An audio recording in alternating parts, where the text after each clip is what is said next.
আমার চাওয়ার জায়গাটা আমি আসলে শুধু বাংলাদেশ না, পৃথিবীর যত মানুষ আছে সবার সাথে কানেক্ট করতে চাই। আমার ছবির মাধ্যমে দর্শক পেতে চাই।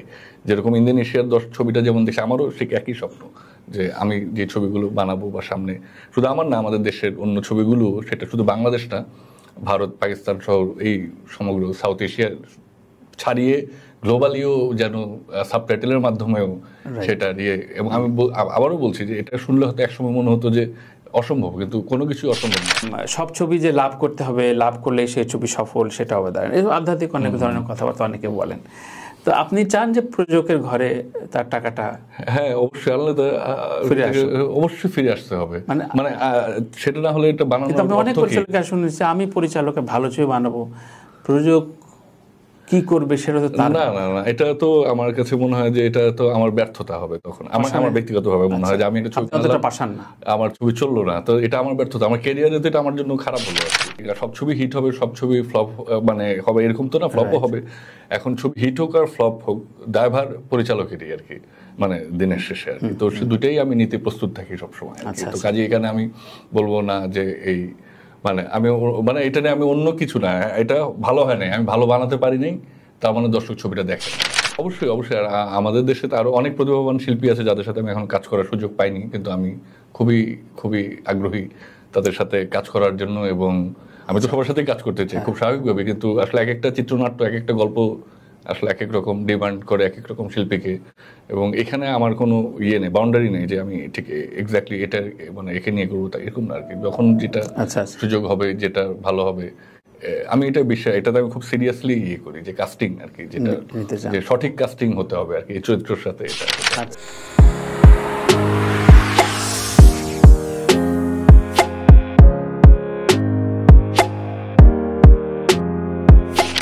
এটা আপনার কাছে ফিল্মের সাফল্য বা একজন পরিচালকের সাফল্যটা কোন জায়গায় মনে হয়? যে অনেকগুলো ফেস্টিভ্যালে আপনি গেলেন ছবিটা নিয়ে, কিংবা ব্লকবাস্টার অনেক টাকা আয় উপার্জন করলেন, কিংবা খুব রেগুলার অনেকগুলো ছবি দিলেন, কোনটা? এখন ধরো যাক ইন্দোনেশিয়ান ফিল্মস কোনো মার্কেটই ছিল না, কিন্তু নেটফ্লিক্স প্রাইম এটা বুম করলো এবং গত 3 বছরে এরা এখন বিভিন্ন বাইরের ফান্ডে ছবি করে।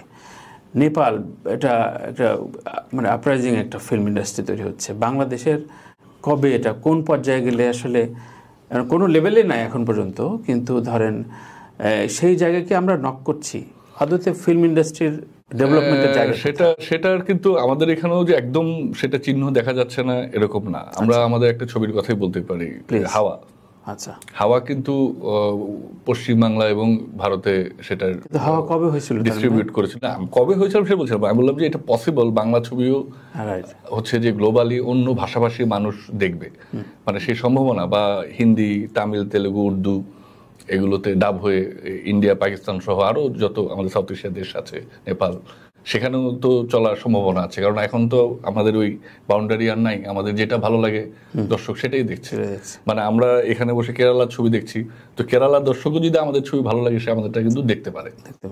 তো সেই সুযোগ বা সেই যেটা আপনি বললেন যে নেটফ্লিক্স বা প্রাইমের কল্যাণে ইন্দোনেশিয়ার ছবি, নাইজেরিয়ার ছবি এখন আমরা দেখতে পাচ্ছি, এবং সেগুলো নিয়ে আগ্রহ তৈরি হচ্ছে। মানে এটা এখন আমাদের দেশে ছবি তো তৈরি হয় খুব কম আর কি। মানে আমি বলতে চাচ্ছি যে ভালো ছবি মানে খুব কম তৈরি হয় আর কি। হ্যাঁ, তো কিন্তু সেটা যদি বাড়ে আর কি, এবং আমাদের দেশে যেই প্রতিভাবান পরিচালকরা আছে, আমি মনে করি যে এটা খুবই সম্ভব যে এটাকে। এবং আমরা নুহা সুমানের কথা বলতে পারি। আপনি দেখেন যে ওর ছবি, ও তো আমেরিকাতে সেখানে প্রফেশনাল ইয়ের সাথে ও যুক্ত হতে পেরেছে, নেটওয়ার্কের সাথে, রাইট? মানে ওর ছবি ওখানে, ওর শর্ট ফিল্মটা দেখে মানে সুযোগ আছে। আচ্ছা, আমার কাছে মনে হয় যে এখানে সম্ভাবনা এবং সুযোগ আছে, অপরচুনিটি আছে। এখন সবাই তো একরকম ছবি বানাবে না, কেউ ফেস্টিভ্যালের জন্য কেউ বানাবে।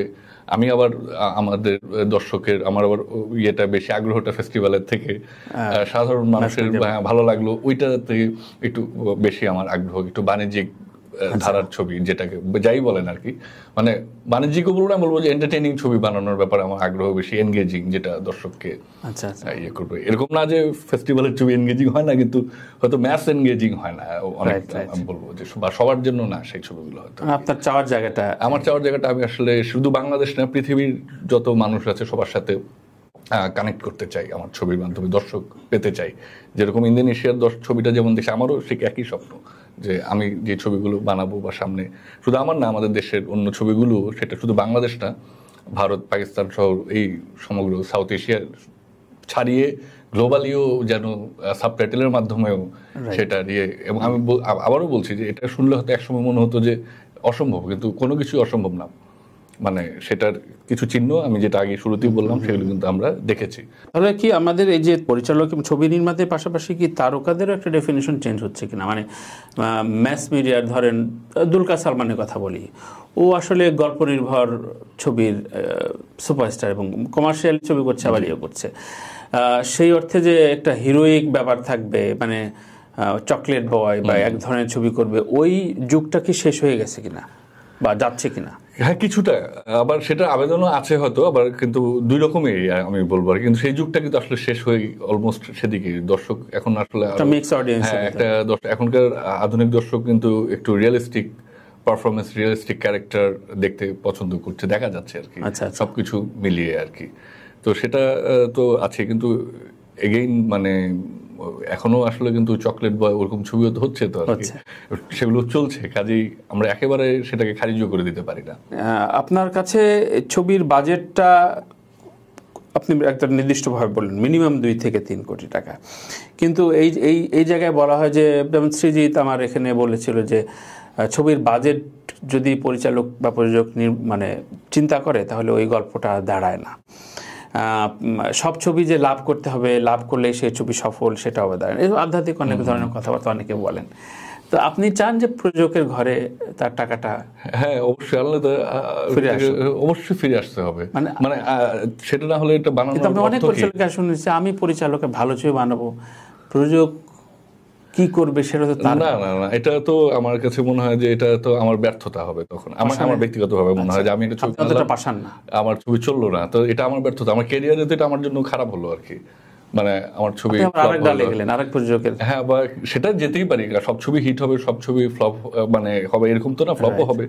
এখন ছবি হিট হোক আর ফ্লপ হোক, দায়ভার পরিচালকেরই আর কি, মানে দিনের শেষে আর কি। তো সে দুটাই আমি নিতে প্রস্তুত থাকি সবসময়। তো কাজে এখানে আমি বলবো না যে এই মানে এটা নিয়ে আমি অন্য কিছু না, এটা ভালো হয় নাই, আমি ভালো বানাতে পারি নাই, তার মানে দর্শক ছবিটা দেখে নাই আর কি। আমি সব থেকে বেশি সম্মান করি দর্শককে, এবং তারা যেটা বিচার করছে আমি সেটাকে রেসপেক্ট করি। যাক, শাকিব খান, চঞ্চল চৌধুরী, মোশাররফ করিম, আফরান নিশো, অপূর্ব, এই ধরনের আমরা 4-5-6 জন বান্ডেল অফ হিরোর নাম বলতে পারি। এর পাশাপাশি হিরোইন বা অভিনেত্রীর ক্ষেত্রে অনেকে কেউ বলেন যে অভিনেত্রীর প্রচণ্ড সংকট আছে আমাদের এখানে। আপনার কাছে কি সত্যিকার মনে হয়? এটা একদমই মনে হয় না আর কি।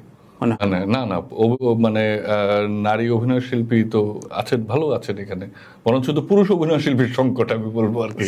পুরুষ অভিনয় শিল্পী না, মোটেও না, এরকম না, মানে না, পুরুষও ভালো সবই আছে আর কি, কিন্তু সংকট এক অর্থে দেখলে তো সংকট সবকিছুতেই আর কি। মানে ভালো রাইটার নেই, অত বেশি ভালো রাইটার নেই, বেশি ডিরেক্টর নেই, ভালো অ্যাক্টরও তো খুব এমন না যে সবাই অনেক ভালো, এরকমও তো না। তো দুই রকমেরই আছে। তো কাজেই আমার কাছে এটা মনে হয় না আর কি, কখনোই আর কি মনে হয় না।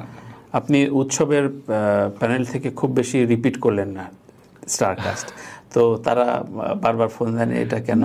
আমার মনে হয় না এভাবে তানিম নিলি না, এরকম একদমই এরকম কিছু হয় না। জোকস অ্যাপার্ট, কিন্তু ধরেন যে একটা ছবি হিট হয়ে যাবার পর এই অন্যান্য তারকাদের বা যারা খুব ভালো অভিনয় করছে, হয়তো আপনার এখন সুযোগ মিলছে না কাজ নেওয়ার, এই ধরনের কেমন পাচ্ছেন রেসপন্স যে ওরা কাজ করতে চায়, ফিল্মে কাজ? হ্যাঁ, না, অবশ্যই। আর আমাদের দেশে তো আরো অনেক প্রতিভাবান শিল্পী আছে যাদের সাথে আমি এখন কাজ করার সুযোগ পাইনি, কিন্তু আমি খুবই খুবই আগ্রহী তাদের সাথে কাজ করার জন্য। এবং আমি তো সবার সাথেই কাজ করতে চাই খুব স্বাভাবিকভাবে, কিন্তু আসলে এক একটা চিত্রনাট্য, এক একটা গল্প আসলে এক এক রকম ডিমান্ড করে এক এক রকম শিল্পীকে। এবং এখানে আমার কোনো নেই, বাউন্ডারি নেই যে আমি ঠিক এক্স্যাক্টলি এটা মানে একে নিয়ে করবো, তাই এরকম না আর কি। যখন যেটা সুযোগ হবে, যেটা ভালো হবে, আমি এটাতে আমি খুব সিরিয়াসলি করি যে কাস্টিং আর কি, যেটা যে সঠিক কাস্টিং হতে হবে আর কি, এই চরিত্রের সাথে এটা হতে হবে। তো সঠিক কাস্টিং এর ব্যাপারে আমি একটু মনে আসলে, ধরেন এটাও জাহাজ হাসানের অভিযোগ, এবং সে এখানে বসে বিপদে পড়েছিল যে বাংলাদেশে নাকি প্রপার কাস্টিং হয় না। আপনার কাছে যে খুব কমফোর্ট এবং আপনার সাথে অনেকদিন কথাবার্তা বলে, যোগাযোগ রাখে, আপনি তাকেই রাখেন, মানে আপনারা তাদেরকে রাখেন। কারণ এখানে তো বাংলাদেশে তার এক্সপেরিয়েন্সের কথা বলছেন, আমি আমারটা বলতে পারি। জি জি, শুনি। কাস্টিং ডিরেক্টর কি প্রফেশনালি বাংলাদেশে মানে তৈরি হয়েছে? হচ্ছে, তৈরি হওয়ার পথে। আমার যে কাস্টিং ডিরেক্টর, সে দীর্ঘদিন ধরেই একজনই কাজ করছে আমার সাথে, তানিয়া নামে। আচ্ছা আচ্ছা। তো আরো অনেকেই আছে যারা কাজ করছে। আপনি তাদের গুরুত্ব দেন নাকি ডিনাই করে ফেলেন? না না না না না, অবশ্যই আমরা একসাথে মিলেই কাজ করি আর কি। কাস্টিং ডিরেক্টর, আমাদের অডিশন হয়, সবকিছুর যেভাবে প্রসেস আর কি। জি জি, আপনি যেটা বললেন যে প্রপার কাস্টিংটা আপনি নেন। জি জি জি, কারণ সেগুলো অডিশনের মধ্য দিয়ে আর কি। এবং আরেকটা বিষয় হচ্ছে, যখন লেখা হচ্ছে আর কি, তখন লেখার সময়ও কিন্তু হচ্ছে যে ক্যারেক্টারটা কিরকম, মানে সব চরিত্রে তো চঞ্চল চৌধুরীকে বা মোশাররফ করিমকে মানাবে না আর কি, আমি জোর করে তো নিতে পারবো না আর কি। ব্যাপারটা ওই জায়গা থেকে বলছি যে আচ্ছা আচ্ছা।